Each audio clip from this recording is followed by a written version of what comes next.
When out of our free will we choose not to heal our wounds, these are the wounds that these secret societies will target, right? And like in my case, my family was part of these secret societies, right? And they knew exactly what wounds to attack because those were the wounds that they created, right? So when they go ahead and they attack these wounds, they're going to always repeat the same thing over and over again. It doesn't matter at what age you're in. It could be at early age, later on, if you made it and you survived all those wounds and you have your mind, they're going to want to trigger those wounds. And when they can't uh, verbally trigger them, then they're going to physically want to trigger them. And by that, I mean they're going to uh, isolate you. So let's say you won't be invited to the family event, or you're not going to be welcome at such and so's house, or you're not going to be included in this. And they'll use techniques such as like gaslighting, creating a false narrative over you, and they'll get more people to uh, go with whatever it is that they're saying so that you can feel targeted, so that you don't feel included anywhere.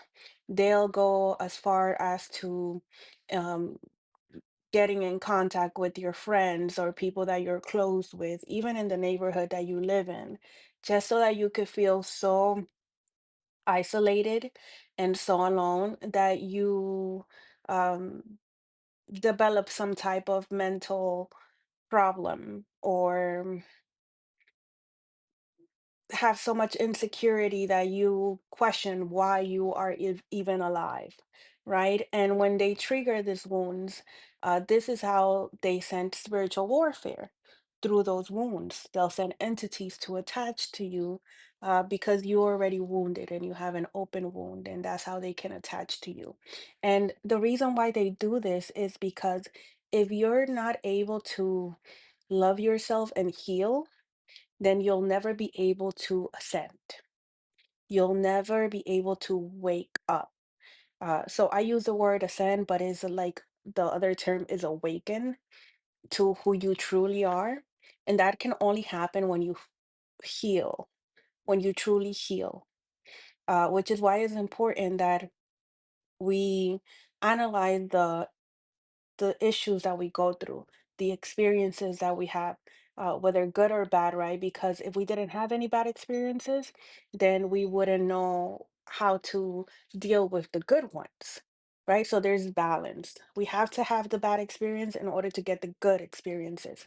And what we do with the bad experiences is we extract the lesson from it. And we go ahead and we take what works for us and we leave the rest. And we don't have to live there. It happened. It was unfortunate that it happened, but sometimes had that not happened, then you wouldn't be the person that you are today. And so that's how I look at things.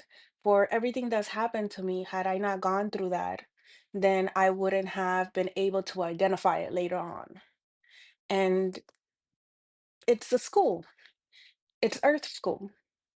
And that's what we're here to do, to learn, grow, evolve, and not repeat the same things over and over again. And if we do repeat them over and over again, at one point, we should be able to identify, like, hey, I've been through this cycle like about 10 times already. Or like if somebody comes in your life that like they give you some signs and you're like, this reminds me of such and so.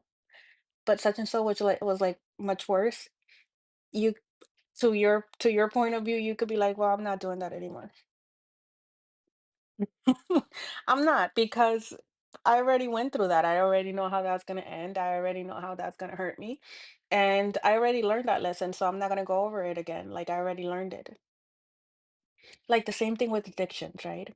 For example, you were an addict, like I was an addict before, right? And now if I encounter someone that is in active addictions, right? I don't engage just because I already went through my addictions. I healed from my addictions. So I'm not going to be with people who are actively using. Not that I'm putting any shame on anybody, but I just already overcame that. Or let's use another scenario. Somebody that has abandonment wounds, right? And they use the techniques of like, um, withholding love or withholding feelings from you type of scenario. And you already went through that. Like I already went through that. It's an equal give and take. So I don't have to go through it again unless I choose to. But why would anybody choose to do that again? Like, make it make sense. That would only tell you that there's something in you that you need to go ahead and work on, right? And then at that point, it still would be best for you to remove yourself and go on and do the work so that once it comes up again, if it does, you know how to identify it and remove yourself. But once you healed from those things, you're going to vibrate at a different level. So the people that you attract into your life are going to have different standards that they have to meet. And that doesn't mean that you're bougie or anything like that. That just means that you carry yourself in such a way that naturally the universe is just going to present people that are aligning with who you are and how you carry yourself and what you want for yourself.